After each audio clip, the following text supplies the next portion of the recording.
ياسين والقرآن الحكيم إنك لمن المرسلين على صراط مستقيم تنزيل العزيز الرحيم لتنذر قوما ما أنذر آباؤهم فهم غافلون لقد حق القول على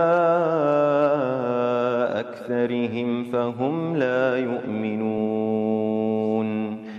إنا جعلنا في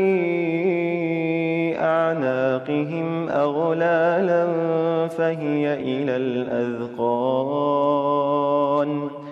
فهي إلى الأذقان فهم مقمحون وجعلنا من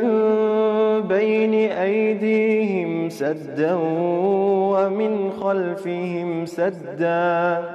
فأغشيناهم فهم لا يبصرون وسواء عليهم أأنذرتهم أم لم تنذرهم لا يؤمنون إنما تنذر من اتبع الذكر وخشي الرحمن بالغيب فبشره بمغفرة وأجر كريم.